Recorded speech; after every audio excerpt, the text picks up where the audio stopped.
¿Qué tal? ¿Cómo estamos? Bienvenidas, bienvenidos. Mi nombre es Marquitos, esto es Codiguito y seguimos con la lectura de nuestro libro Arquitectura Limpia del señor Robert C. Martin, tío Bob. Como siempre digo, ¿no? Esto es una lectura comentada por mí, yo saco mis conclusiones y, a ver, este es uno de los libros que, oye, pues que hay que comprarse. No merece la pena comprárselo y, bueno, pues seguramente se lea varias veces. Venga, vamos allá. Capítulo número 32. No son tan importantes los frameworks que utilice. Este creo que ya es el último de esta serie de cosas que no son tan importantes, ¿vale? Bueno, son importantes, pero como hemos visto, todo aquello que podemos retrasar, podemos decir que no es tan importante para lo que es la lógica de negocio, pero oye, a nivel de proyecto lo es, ¿vale? Vale, 32. Los frameworks se han vuelto muy populares. En general, esto es bueno. Hay muchos frameworks gratuitos, potentes y útiles. Sin embargo, los frameworks no son arquitecturas, aunque algunos intentan serlo. Autores de frameworks. La mayoría de autores de frameworks ofrecen su trabajo gratis porque quieren ayudar a la comunidad, quieren aportar algo. Esto es admirable. Sin embargo, a pesar de su elevada motivación, lo que hacen estos autores no es lo mejor para usted. No puede serlo porque no le conocen y no conocen sus problemas. Los autores de frameworks conocen sus propios problemas y los problemas de sus colegas y amigos y escriben sus frameworks para resolver esos problemas, no los de usted. Por supuesto, es probable que sus problemas coincidan con los de ellos. Si esto no fuera así, los frameworks no serían tan populares. En lo que se refiere al alcance de esta coincidencia, los frameworks pueden ser muy útiles. Matrimonio asimétrico. La relación entre usted y el autor de framework es muy asimétrica. Debe comprometerse enormemente con el framework, pero el autor del framework no se compromete con usted en absoluto. Piense en esto con detenimiento. Cuando utiliza un framework, lee la documentación que le proporciona el autor de ese framework. En esa documentación, el autor y otros usuarios del framework le aconsejan cómo integrar su software con el framework. Normalmente esto implica envolver su arquitectura alrededor del framework. El autor recomienda que derive de las clases bases del framework e importe las instancias del framework a sus objetos de negocio. El autor le insta a acoplar su aplicación al framework tan estrechamente como sea posible. Para el autor del framework, el acoplamiento a su framework no supone ningún riesgo. El autor quiere acoplarse a ese framework porque tiene el control absoluto sobre el framework. Es más, el autor quiere que se acople al framework porque una vez que se acople de esta forma, será muy difícil separarse. Nada valía más a un autor de frameworks que un puñado de usuarios deseando derivar inextricablemente de las clases base del autor.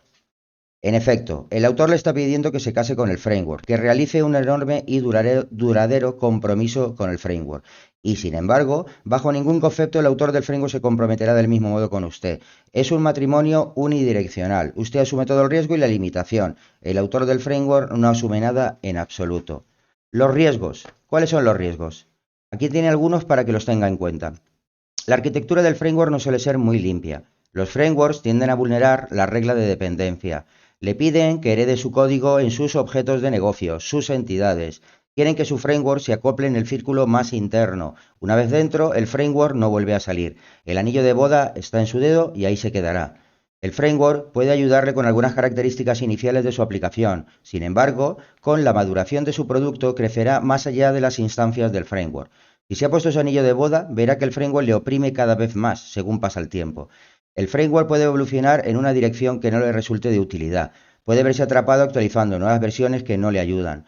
Puede ver cómo características antiguas que utilizaba desaparecen o cambian de un modo que no le interesa.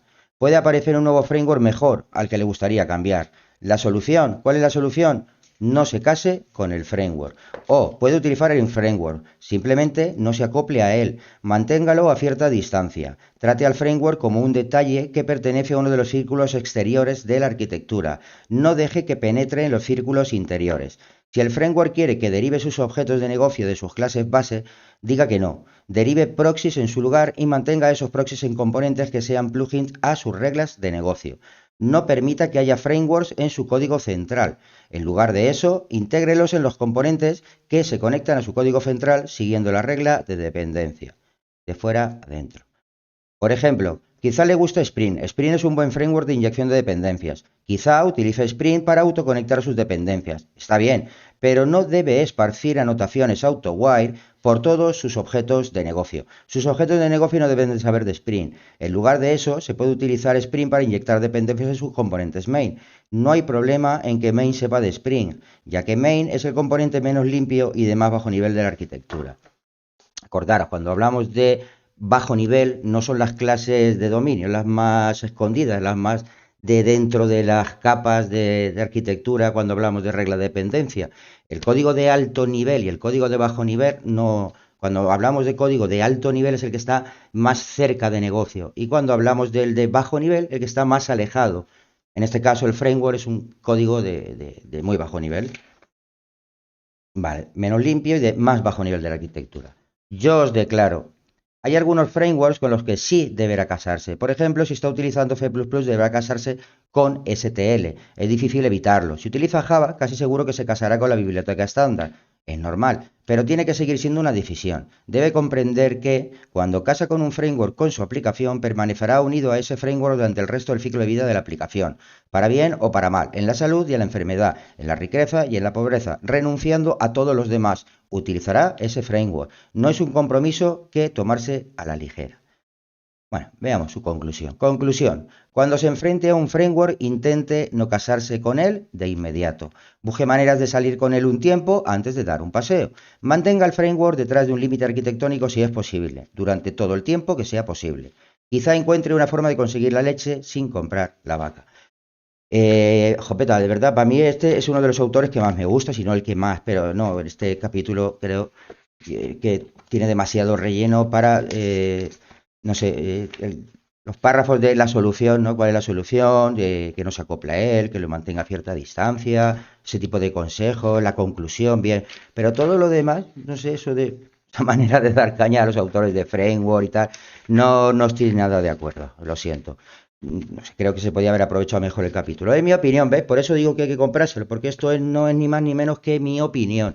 Y sí, no me ha gustado para nada. En fin, llevábamos una línea de varios capítulos hablando de las cosas que no son tan importantes, viendo el por qué. En esta solo ha sido cargar contra los autores de framework. No, no lo comparto en absoluto. Yo jamás me he visto atado por un framework en estos 30 años que llevo, no lo sé ya, y nunca he tenido ningún problema, ¿no? Si usas el que quieras y el que no lo use, y haces tú bien tu código, ahora hace 20 años también, pues oye, no hay problema incluso en querer cambiar. Pero bueno, esa no es la idea, ¿vale? Tú tienes una separación, tienes tu dominio, como venimos hablando en estos vídeos, ¿no? Tú empiezas a desarrollar todo tu modelo de negocio, no necesitas tomar decisiones, o si las tienes que tomar al principio, no necesitas implementarla, como una de ellas es el framework, igual que hemos visto, base de datos, hemos visto la tecnología web, ¿no? Como GUI, y ahora estamos con el tema de base de datos, pues lo mismo, separamos nuestro modelo de negocio de lo que es infraestructura y ya está. Y el framework no nos va a pegar, ni nos va a arañar, ni nos vamos a casar con él. Lo siento, tío Bob, pero no sé. No comparto todo lo que dice en esto, ¿no? Creo que podía haber aprovechado un poquito mejor. Pero bueno, este capítulo creo que es un poquito de relleno, la verdad, tampoco le veo mayor historia. Vale, ya en el 33 nos vamos a ir a ver un caso de estudio de venta de vídeos. Es muy pequeñito también, un capítulo perdido que tiene mucho interés, es muy guay, porque hace un resumen así potente y poco más, no queda mucho, ¿vale? Nada, vamos allá y espero que haya sido entretenido. Un saludote. Chao, chao.